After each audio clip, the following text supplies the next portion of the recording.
देश में पेट्रोल और डीजल की कीमतों में एक बार फिर बढ़ोतरी कर दी गई है।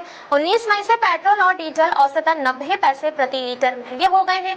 इसमें पहले 15 मई को भी दोनों ईंधनों के दाम में 3-3 रुपए प्रति लीटर की बढ़ोतरी की गई थी। यानी केवल 5 दिनों के भीतर ईंधन की कीमतों ने दूसरी बार इजाफा हुआ है, जिससे आम जनता पर महंगाई और अतिरिक्त बोझ बढ़ गया है। तेल कंपनियों और सरकार के अनुसार इस बढ़ोतरी की सबसे बड़ी वजह अंतर्राष्ट्रीय बाजार में कच्चा तेल यानी क्रूड ऑयल की कीमतों में तेजी है।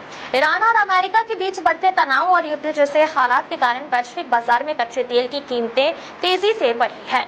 युद्ध शुरू होने से पहले जहां क्रूड ऑयल करीब $70 प्रति बैरल था, वहीं अब उसकी कीमत $100 प्रति बैरल के पार पहुंच गई है।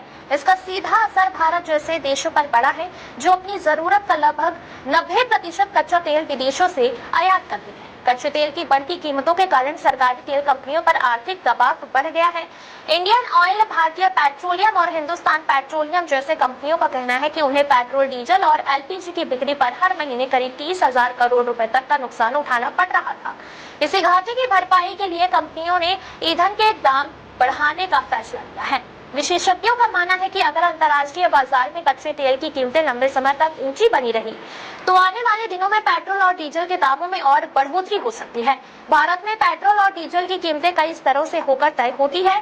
सबसे पहले अंतर्राष्ट्रीय बाजार में खरीदे गए कच्चे तेल की कीमत जुड़ती है। इसके बाद रिफाइनिंग लागत, तेल कंपनियों का मार्जिन, केंद्र सरकार की एक्साइज ड्यूटी और रोड टैक्स शामिल होता है।